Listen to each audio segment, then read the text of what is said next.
And could I also have sharing screen abilities, please?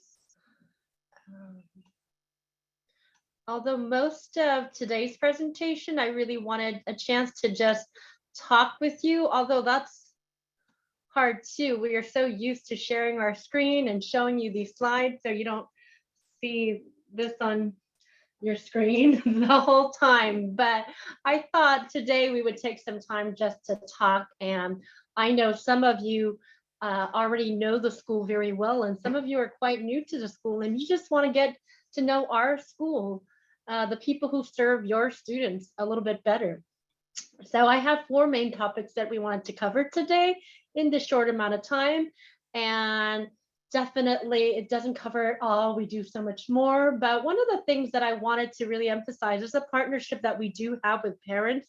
Uh, this forum that we put on together, it is in collaboration with our PTA and our parents in developing topics that are relevant and important to you.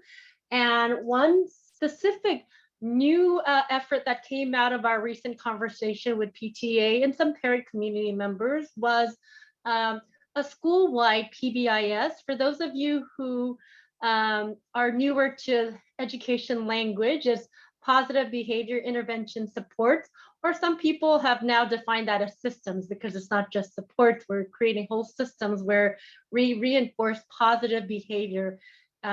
Instead of how we went to school where everything was no, don't do that, don't do that. Because as soon as you say, don't touch that, when your mom says, don't touch this iron, you're 3 and you just want to touch the iron just because you want to know what's going to happen. So now this, in the last decade, a little bit more than a decade, positive behavior intervention programs have really seeped well into the classrooms.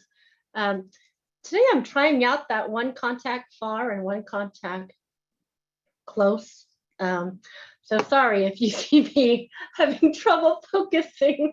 Uh, um, I think that our teachers have done an incredible job of reinforcing positive behaviors and really maximizing instructional time. But we also needed to go throughout the school. So I came to PTA with this need that that our noon duty needed, and our noon duty or the supervision at recess and lunchtime needed another way to connect positively with our students. Once again, because their job primarily becomes, oh, stop throwing that, or pick up that trash, or do this, or do that. And we wanted to start acknowledging positive behaviors like, oh my goodness, this whole table is cleaned up so beautifully and we're ready for recess. So then we created these kindness cards, and we, you would just quickly distribute it to all the kids. Now, the system just started this week. We took it to PTA a little before Thanksgiving break because we also wanted a reason for the kids to hang on to those tickets and have an opportunity to turn it in exchange for a little Adobe Bluffs pencil or something, a special school supply. And this is always how, we don't think about, we're not going to do it because it's not going to be perfect. It's always progress over perfection. So, we talk it over with our staff. We also consult our parent community, and it has been going wonderful. The behavior, the picking up the trash, being responsible has really picked up after Thanksgiving break, and we are so grateful. Um, you know, it will continue to evolve. If you see the little green tickets, if your student lost some of the green tickets, it's okay. There's so many opportunities to earn one. So it's not like one child gets it once a day. It's like as many kids who are showing wonderful kindness to themselves, classmates in the campus, will get these little green tickets. Now, this also started another conversation, which, how when you work on something, oftentimes we have the tendency to point out what is wrong or what can be improved. And right now we are taking all the suggestions. So if you find those coming home and you have a suggestion, we were going to have the kids put it in a raffle so that when they, we could pick some winners. But, I was always a kid who collected 100 of those and I never got chosen in the raffle. And some of your kids are just super lucky and some of them aren't. that's why this whole, we kind of change it into turn it in. If you collect several, turn it in for a little pencil, a little sticker or something. And another like comment that came out of it recently, and I'm not saying that I'm going to implement it, but I love when we get the momentum going and a lot of people have something else to contribute. And even the title, the noon duty, because I don't know if you've noticed that I've been asking if any of you are interested in becoming a noon duty. It's not, I'm going to use Brenda's example. It's not the sexiest title. She used that word previously, like when we made education or school not sound glamorous, but we kind of looked at that title. And so someone said, can we call our noon duty, who really essentially keep our students safe at recess and are also the greater school-wide effort of teaching kindness, can we call them kindness coaches instead? And I thought, gosh, all these great ideas are coming in the next 3 weeks, and then we'll revisit how we're going to transform this. But I just wanted to tell you that none of this could happen without your support, without the PTA support, because I don't always want to work at rewarding kids for, and that's why I think if you were part of PTA, I introduced it as Adobe dollars, which I had done at a previous school, but we really wanted to take the money part away from this and really focus on the word kindness. And that's how it transformed as we launched it this week. And so if you see these little green tickets coming home, just acknowledge like, oh my goodness, you must have done something great, at recess and lunch, because it's not about just the academic classwork time. So I want to thank all of you for getting behind us when we take any thoughts and ideas to PTA to, be there arm in arm with us. So Monday, remind your kids to have them handy on Monday, because then I'll have my kindness corner where I have, I'm going to grab some.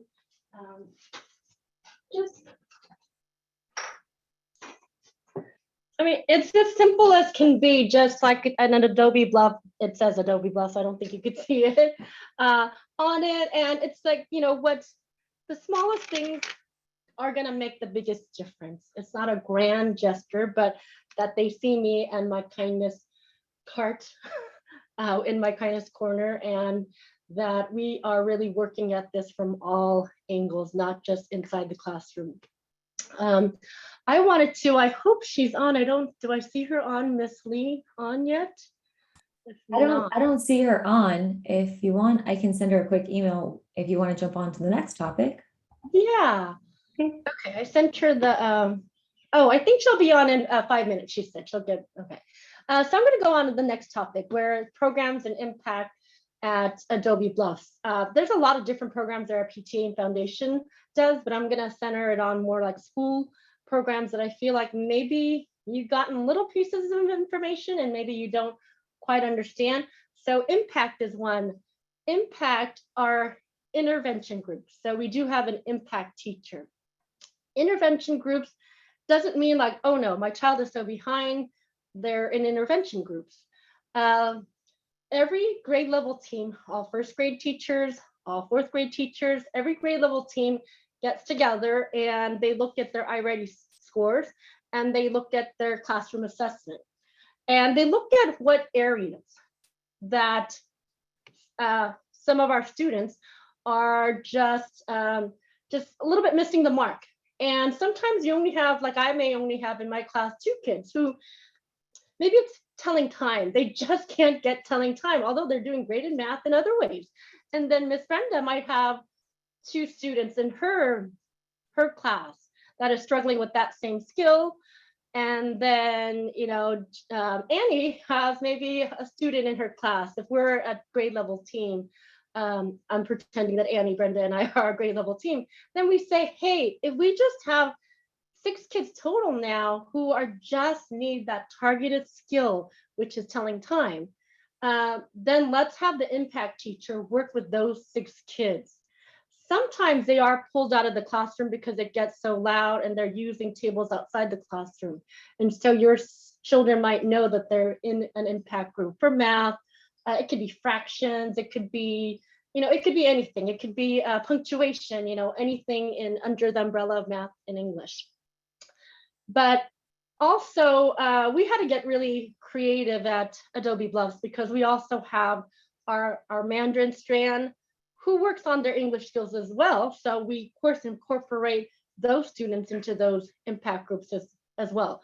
But in some of our classes, your students might not know that they're in an impact group. They just know that there's another teacher in the classroom, because this is how we're always creative at Adobe Bluffs. So what we utilize also is our English teachers who teach in the Mandarin program. For those of you who are not completely familiar, like our 3rd grade English teacher, Ms. Vasquez, teaches in the Mandarin program. But so she, during the 50% of her day where her Mandarin teacher, the Mandarin teacher is teaching Mandarin, she also pulls impact groups with her students and the other 3 3rd grade classes. So sometimes it's done more discreet and your child might not know that they're in an impact group, but I don't want you to panic or fight over who gets to be an impact. Either way, it's looking at just the data when iReady scores, and data breaks it down to the exact category that maybe they just need a little lift in. And so we run impact groups with an impact teacher. So, and that's Miss Bufari, but we also run it through our own teachers. So Ms. Sheikh, if you happen to know Ms. Sheikh, she teaches the English portion of the Mandarin program. So when her students are working on Mandarin, then she also runs impact too. And also not only for her class, but she pulls the other 2 2nd grade class to create her impact groups. So they might be working with their teacher and not really know that this is an impact group, and they don't have to know it. It's a skill. It's just a creative way that we developed in our Mandarin program to utilize those English teachers. Plus, we've also incorporated Mandarin for those of you who are in the immersion, some Mandarin impact. So Miss Julie Lee also runs some impact, and we have an aide who comes in and also runs impact. But ultimately, they're intervention groups, skill targeted groups that teachers pull, designed by the teachers. Oh, sorry, my printer starts speaking to me once in a while. And then, PE teacher. Our PE teacher, we do have a specialized PE teacher who works with every classroom twice a week. And that's really unique and special to our schools and our district, because I've been in a lot of schools that have not had this. It's been the full responsibility of the teacher to run PE. And that's a lot of pressure on the teacher. It just takes away from all the efforts that they could put at planning academics when you're also planning PE lessons. So we do have a PE teacher who works with your students, all of your students, twice a week. And then our music program, I wanted to elaborate a little bit about music. I know that many of you have put your students in music because in elementary school, there isn't that much opportunity for music, but 5th graders do have opportunity to learn an instrument, and that is from our district. It really prepares kids and builds their interest in taking band or orchestra in middle school or high school. So in 5th grade, students get to choose an instrument, and every Friday, if you notice, if you don't have a 5th grader yet, you'll see students, all the 5th graders bringing their instruments to school on Fridays. So that POWA music credential teacher is assigned to a few elementary schools. And we are working right now to have an outdoor concert, very low key, not like what we've had before, but on the 17th. Or is it it's the Thursday before the break, so maybe it's the 16th. But we're gonna just do it outside the front gates so that no one has to check in, and we're telling parents you could just bring your chairs, or just, it'll be a quick 15-minute presentation, so you could just stand out there if you wanna watch your child perform with their instrument. But once again, we kind of locked arms with our parent community and said, we want some music for our students before 5th grade. So every 3rd and 4th grade at our school works with our choir teacher. This is where I did want to share just a couple of pictures. And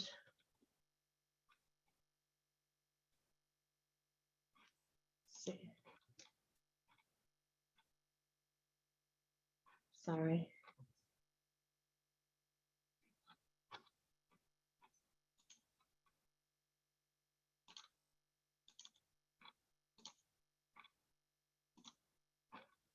Okay.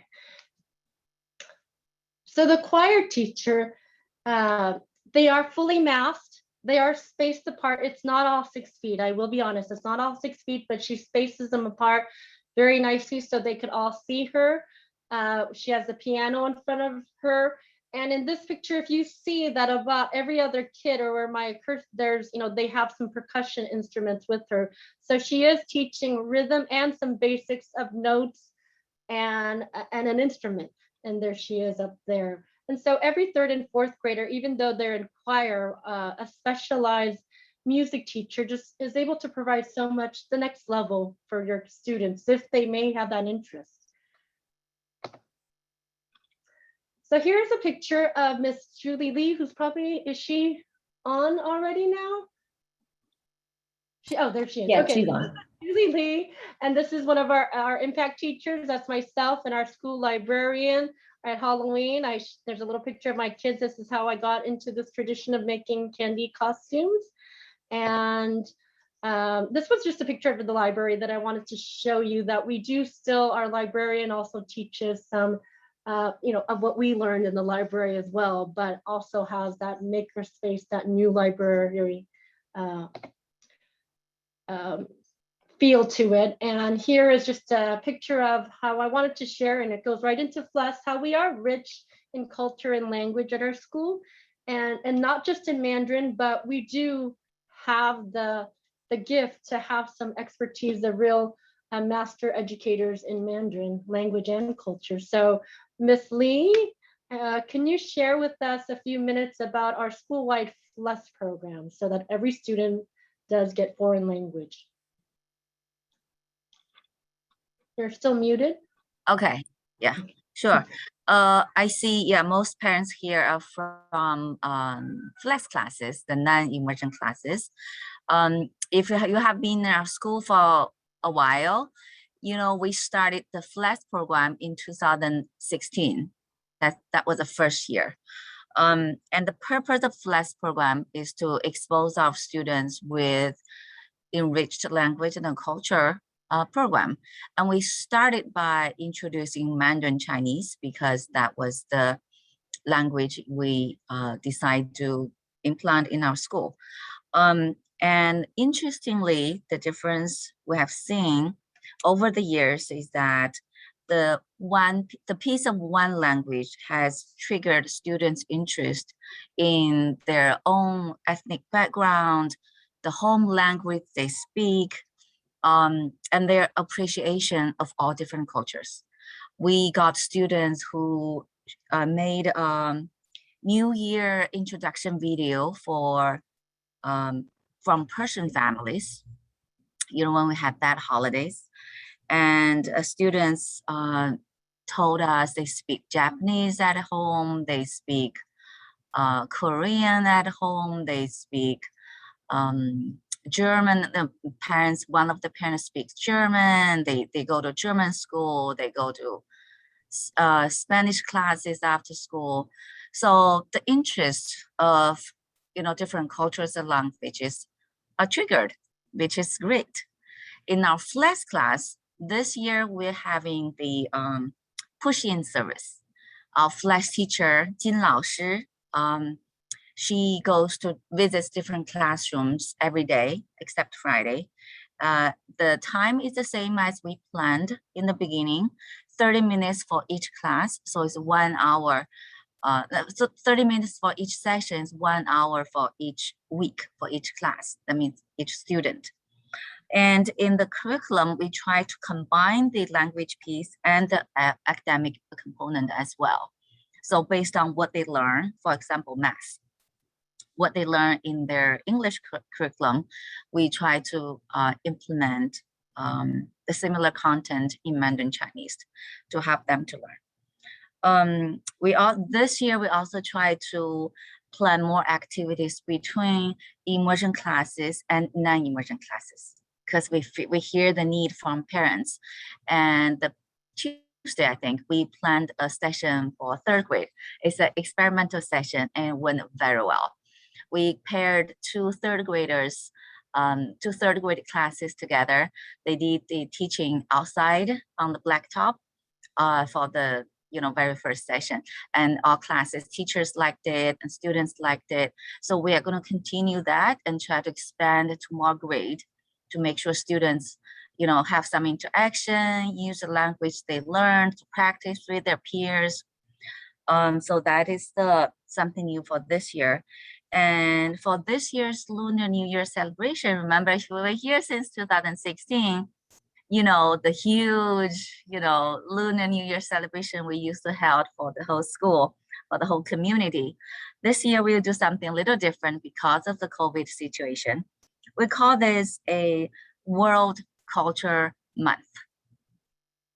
So that's going to be pushed in by Flash teacher as well. We'll see, we'll have some teachers available to be on board. So the goal is to have students in different classes, different grade levels, to pick some culture they want to represent. And then each class or grade, they'll form a class, will form different groups to represent the culture. And then they'll do the presentation. Hopefully still in the planning session with the trifold board. And then we can see, which grade, which class, what do they want to represent, how many different cultures the students will come up with. And then we can, present their board, maybe in the NPR, for different classes to visit, just like how they did the science fair with 5th grade in the previous years. So that's something exciting we're looking forward to. And that also will echo with students' interest in all different cultures, as I mentioned earlier, instead of just celebrating one culture. So that's the February thing coming up. Other than that, I think that's the brief report of what we've been doing for FLES. Thank you so much, Ms. Lee. Also, before you came on, I shared with our families that you have been very busy. Also, because we worked on some Mandarin impact this year, and I've explained kind of what an impact is, the intervention groups. And this is the first year we've been able to launch some in both Mandarin for the students in immersion and do those in English for the ones who are in our English strand, which is still the great majority of our students is in the English strand. I wanted to really just highlight all this partnership, and even Ms. Lee, some of this has really come from the parents' feedback too. So for all the parents who reach out to us and, we say, well, yes, get involved. I mean, I'm speaking and I see some of you almost every single day, right? Or at least once a week, because, and getting involved doesn't mean something scary that you're signing your name in, 10 hours of work each week. It isn't like that. It just means that you have a place where you could communicate with myself or Miss Lee or other members of our school more frequently. So I wanted to end with our silent auction. It does close at 7 p.m., but the silent auction is so much more than the silent auction. A lot of the programs that I mentioned here today came from the silent auction donations and funding, the impact teachers, and how creatively we've been able to create impact those interventions, both English and Mandarin, the PE teacher, the choir teacher. And, so if nothing else, there is just that little donation aspect there. And today's whole topic, we started out with how I went to the PTA and kind of discussed this plan about, and now it might evolve into, kindness coach, and really taking a school-wide look at how we're going to seep into this, culture that unfortunately our kids have seen the best of us in the last 2 years, and they've seen some of the worst in us. And right now it really is a great opportunity, because we are in person and we're together, to look at and teach our students kindness, respect, for self too. A lot of our students, it starts with respecting themselves and our counselor. And we have a new student services assistant too, who works with our counselor, who just started this week. And all of these come about because of the collaboration with our parents. So I want to say thank you. Miss Jenny, is there any last, are you still on? Is there any last words you could share about our silent auction that ends today? Or anyone else who can share? I think, okay, it closes at 7 p.m. This is my first year. I know that it goes a little bit crazy at the end, right? Those of you who've been here more than a couple of years, right? There are a lot of great opportunities with teachers and even myself and with Miss Lee involved in the silent auction experiences and not just the baskets. So I know it takes you a while. Jenny? I am here. Sorry, I think I was stuck on mute. Can you hear me? Yes. Oh, okay. Yeah, no, I appreciate the last plug for the silent auction. This is the time to get your final bids in, and then we'll be hosting a live Zoom tonight from 6:30 to 7 p.m. So very brief, but those will be the final countdown minutes for bidding. And during that time, we'll have some brief presentations from our foundation president, our ASB president, fifth grader Ian Bai from Adobe Bluffs, as well as Principal Peterson. And importantly, we will be pulling the winning raffle ticket for the Disneyland tickets. So lots of people generously donated and put their hat in the ring to win that Disneyland prize. So we'll be pulling that winning ticket during the live Zoom tonight. So just thank you all for jumping onto the silent auction website and helping us raise funds to give back to Adobe Bluffs. Sounds good. That's it. Well, awesome. Well, look at that. It's 8:59. We want to be respectful of your time. So if there are any questions in the last minute or so, feel free to get yourself off mute. If not, we'll end.